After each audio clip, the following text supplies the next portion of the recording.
In a world where language often divides us, where social status creates invisible barriers, and where assumptions shape our reality, sometimes the most profound connections happen in the most unexpected moments.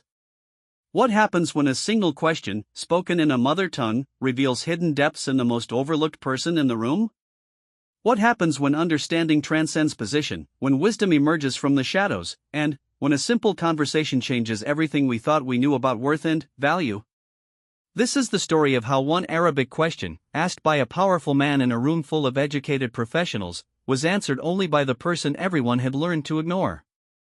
It's about the moment when language became a bridge instead of a barrier, when respect was earned not through titles but through genuine human connection, and when an entire room full of people discovered that sometimes the most valuable voices are the ones we've trained ourselves not to hear. In Dubai's gleaming towers and marble corridors, where business deals worth millions are struck daily and where success is measured in square footage and quarterly reports, the most important conversation of the day was about to happen between two people who, on the surface, seem to have nothing in common. But, as you'll discover, the heart speaks a language that transcends all boundaries, and sometimes the most powerful lessons come from the most unexpected teachers. The morning sun cast long shadows across the polished marble floors of the Emirates Tower as Sheikh Abdullah bin Rashid made his way through the revolving doors. His white kandura flowed gracefully with each step, and his presence commanded immediate attention from everyone in the bustling lobby. At 62, the Sheikh had built an empire that stretched across 3 continents, but today he carried himself with the quiet dignity that came not from wealth, but from wisdom earned through decades of leading his people. The elevator whisked him silently to the 43rd floor, where the regional headquarters of his latest business venture awaited his inspection. As the doors opened, he was greeted by a line of executives, their expensive suits pressed to perfection, their smiles practiced and professional. Each one extended their hand with rehearsed enthusiasm, speaking in the international language of business English that had become the soundtrack of his corporate world. "Welcome, Your Excellency," said Marcus Thompson, the British managing director, his accent crisp and confident. "We're honored to have you here today. The quarterly reports show remarkable progress, and we're excited to share our expansion plans with you." Sheikh Abdullah nodded politely, his dark eyes taking in the modern office space with its glass walls and sleek furniture. Everything was designed to impress, calculated to demonstrate success and efficiency. Yet something felt missing, something he couldn't quite name. As the group moved through the offices, stopping at various departments where employees stood respectfully as he passed, he found himself searching for something more authentic than the polished presentations he was accustomed to receiving. The boardroom gleamed with fresh flowers and crystal water glasses arranged perfectly around a table that could seat 20 people. Charts and graphs covered the walls, displaying growth projections and market analyses in multiple languages. The Sheikh took his place at the head of the table as the executives filed in, each carrying thick folders and tablets loaded with data they were eager to share. For the next hour, he listened patiently as speaker after speaker presented their reports. Sales figures in English, market analysis in French, expansion strategies explained in German by the European division head. The numbers were impressive, the strategies sound, but Sheikh Abdullah found his attention wandering. These people spoke to him about his business, but they spoke as outsiders looking in, translating everything into languages that felt foreign in his mouth, even though he understood them perfectly.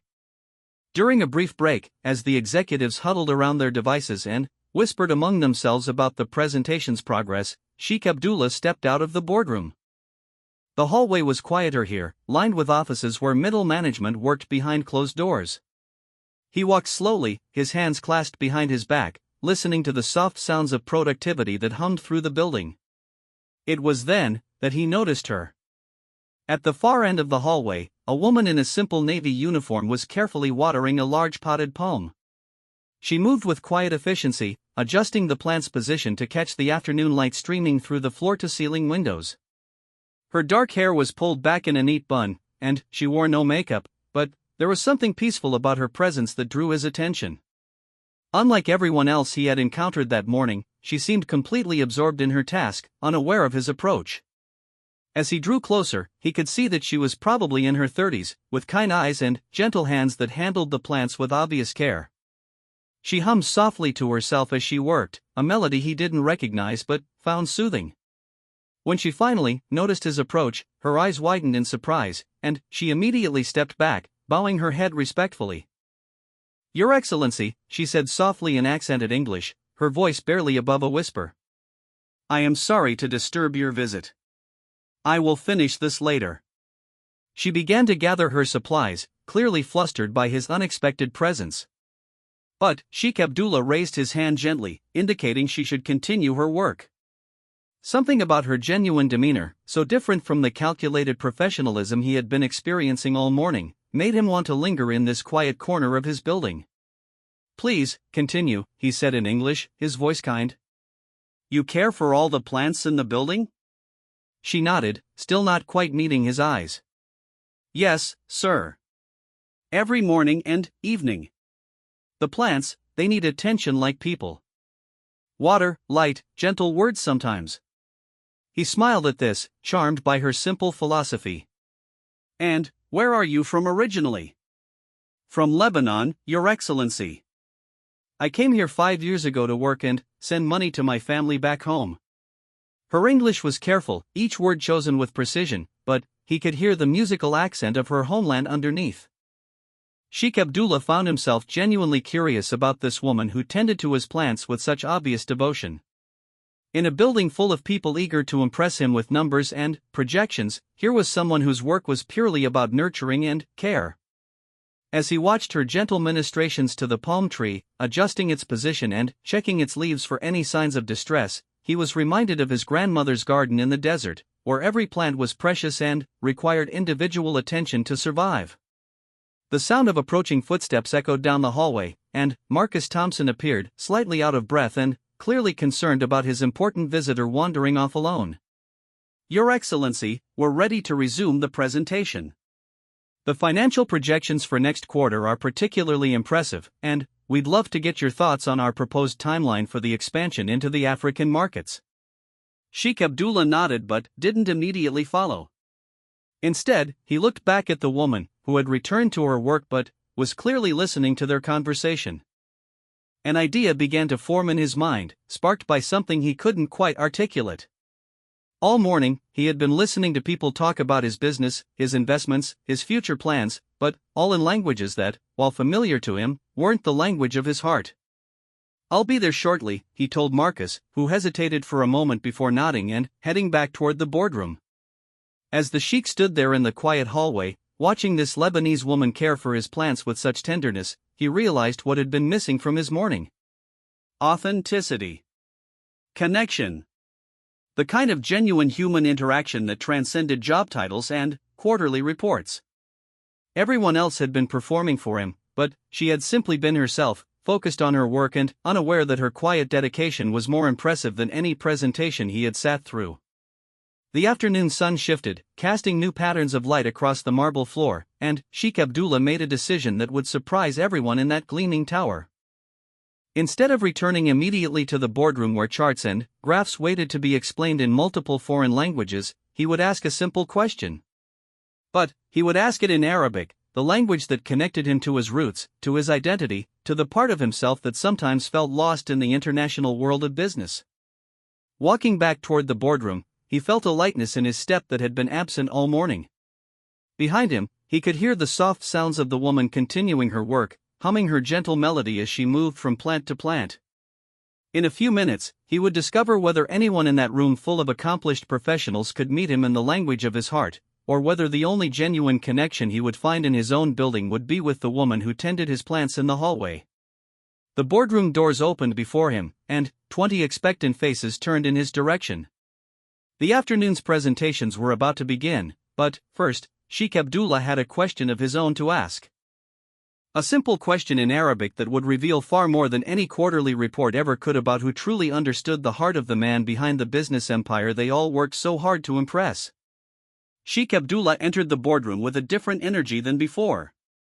The executives, who had been engaged in quiet conversations during his absence, immediately straightened in their chairs and turned their full attention to him.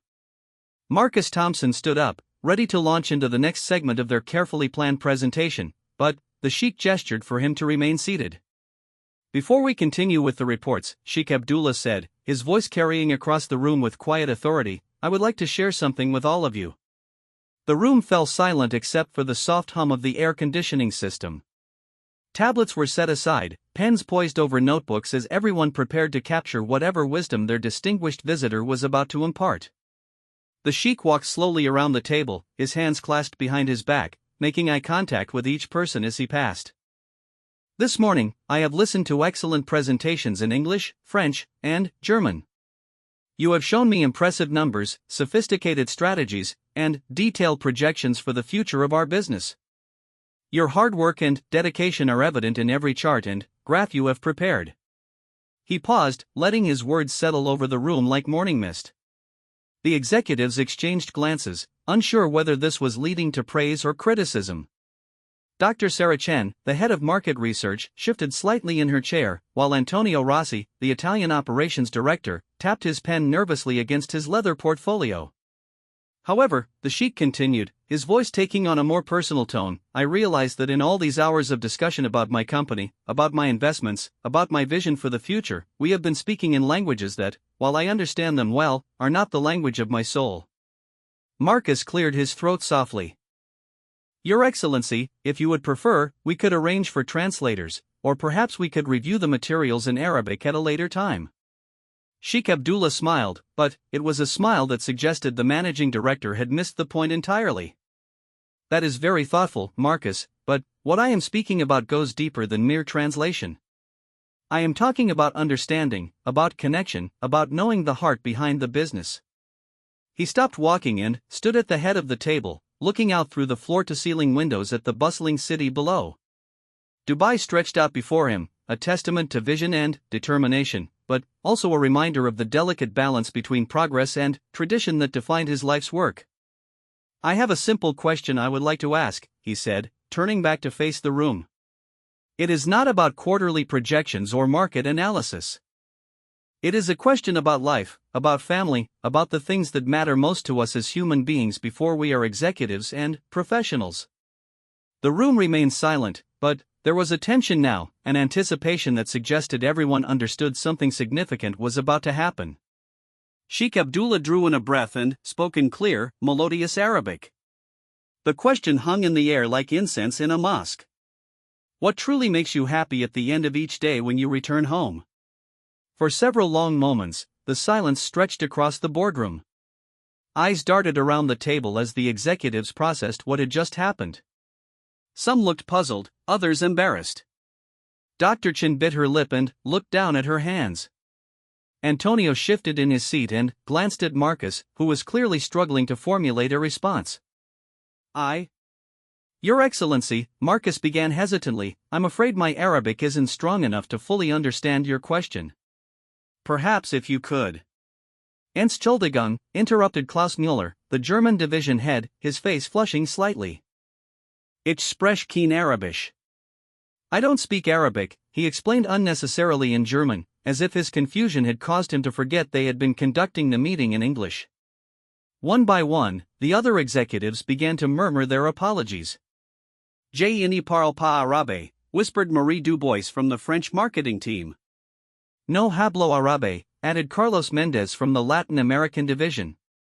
The admissions came in different languages, but they all conveyed the same message. They could not meet their host in the language of his heritage. Sheikh Abdullah nodded thoughtfully, not with disappointment but with understanding. These were accomplished professionals, each brilliant in their own field, each contributing valuable expertise to his organization. Their inability to speak Arabic didn't diminish their worth or their contributions. But it did highlight something important about the nature of connection and communication that went beyond business efficiency. It is perfectly fine, he assured them, his voice warm and understanding. You are all exceptional in your areas of expertise, and your contributions to our success are invaluable. My question was not a test of your linguistic abilities. But, even as he spoke these reassuring words, Sheikh Abdullah felt the familiar distance that sometimes arose in his international business dealings. It wasn't anyone's fault, but there was something about conducting all of his most important conversations in languages other than his mother tongue that sometimes made him feel like he was viewing his own life through a translator's lens. As he was about to repeat his question in English, there was a soft knock on the boardroom door. Marcus looked annoyed at the interruption during such a crucial meeting with their most important stakeholder, but Sheikh Abdullah, curious about who might be requesting entry, nodded for the door to be opened. The door opened quietly, and the Lebanese woman from the hallway stepped inside, carrying a small tray with fresh tea glasses and a pot of traditional Arabic tea. Her eyes were respectfully downcast, and she moved with the same quiet efficiency he had observed earlier. The executives barely glanced at her, accustomed to the invisible presence of service staff during their meetings. She moved silently around the table, placing the delicate glasses before each person and filling them with the aromatic tea. The scent of cardamom and mint filled the boardroom, adding a touch of warmth to the sterile corporate environment. When she reached Sheikh Abdullah's place at the head of the table, she paused and looked up briefly, meeting his eyes with a gentle acknowledgement. It was then that something remarkable happened. As she prepared to leave the room, having completed her service, she paused near the door. Her head was still bowed respectfully, but her voice, though soft, was clear and confident as she spoke in fluent, beautiful Arabic. True happiness comes from seeing my children sleep safely, from knowing that my honest work helps build their future, and from the quiet moments in the evening when I speak with my mother in Lebanon and hear in her voice that she is proud of me. The effect on the room was immediate and profound. Every conversation stopped. Every pen was lowered. Every executive turned to look at this woman who had just provided the most eloquent and heartfelt response to their host's question. But, more than that, she had done something none of them could do. She had met Sheikh Abdullah in the language of his heart, speaking not just Arabic words but expressing the kind of deep, personal truth that transcended business presentations and quarterly reports. Sheikh Abdullah's face lit up with genuine surprise and delight. Here, in his own boardroom, surrounded by highly educated professionals from around the world, the only person who could engage with him in his native language was the woman who tended his plants and served his tea. But, more importantly, her answer revealed a depth of character and wisdom that spoke to values he held dear: family, honest work, and the respect between generations. The silence that followed was different from the earlier uncomfortable quiet when no one could understand his question. This was the silence of recognition, of a moment when everyone in the room realized they had just witnessed something significant. The executives looked back and forth between their distinguished visitor and the woman by the door, beginning to understand that they were observing not just a linguistic exchange, but a human connection that went far deeper than anything they had shared in their morning of presentations. Sheikh Abdullah rose from his chair, his movement graceful and deliberate. The Lebanese woman remained by the door, her composure maintained but her eyes showing a mixture of surprise and quiet pride at having been able to participate in this unexpected moment of cultural and personal exchange in a room where she was accustomed to being invisible. The silence in the boardroom stretched for several heartbeats as Sheikh Abdullah processed the profound simplicity and honesty of the response he had just heard. Here was a woman who understood not just his language, but the spirit behind his question. While the executives had fumbled for translations and apologies, she had responded with the kind of authentic human truth he had been seeking all morning. "May I ask your name?" Sheikh Abdullah said gently in Arabic, his voice carrying a warmth and respect that caused several executives to sit up straighter in their chairs, sensing a shift in the dynamics of the room. "Layla Hassan, Your Excellency," she replied, still in Arabic, her voice steady despite the unprecedented nature of this interaction. "I am from Beirut originally, and I have been honored to work in your building for 5 years." Sheikh Abdullah nodded thoughtfully, then switched to English so the others in the room could follow their conversation. "Layla Hassan from Beirut.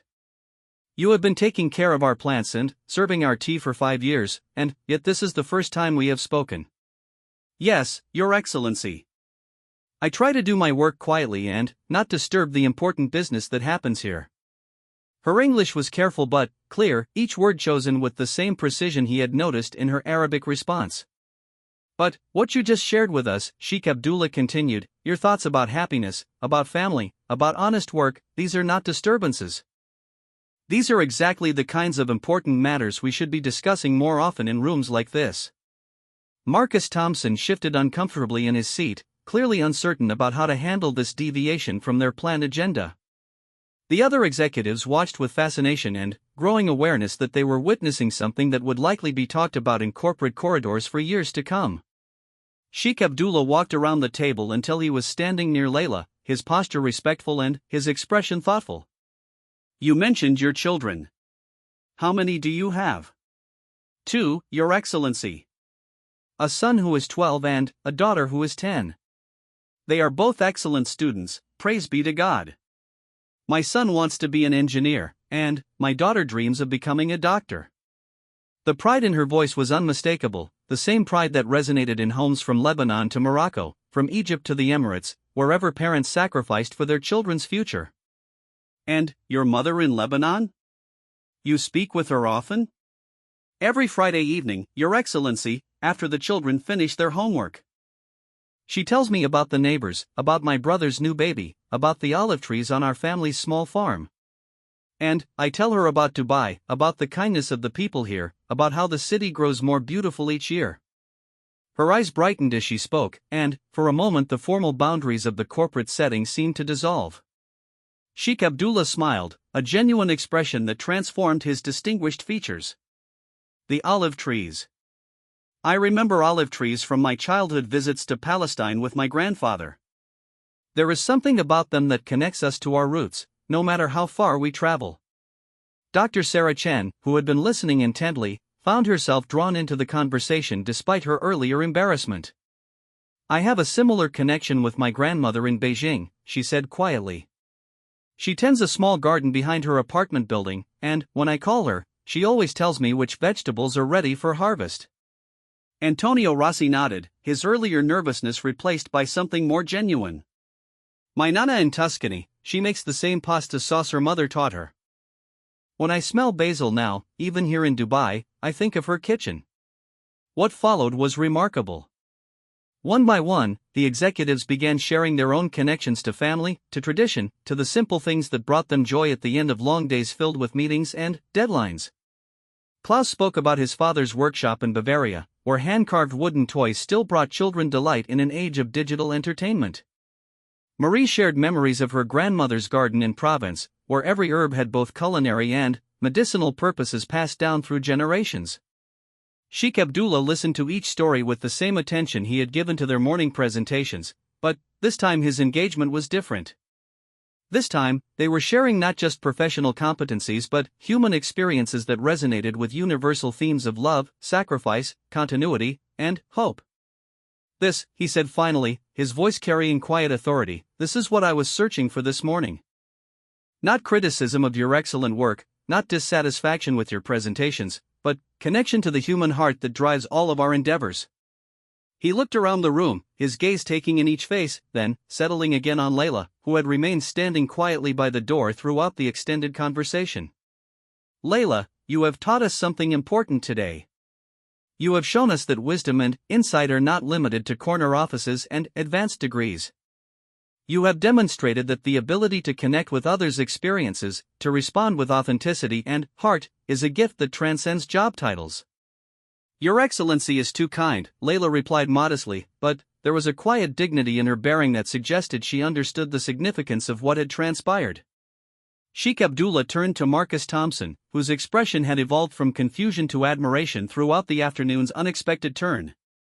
"Marcus, I would like you to arrange for Layla to receive English language training if she is interested, and perhaps Arabic language classes for our staff members who would like to better understand the culture of this region." "Of course, Your Excellency."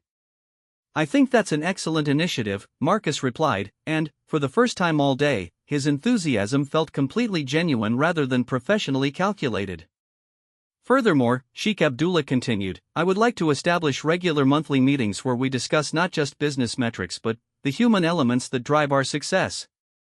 Our employees' connections to their families, their communities, their traditions. These connections inform their work in ways that no amount of technical training can replicate." Dr. Chen raised her hand tentatively.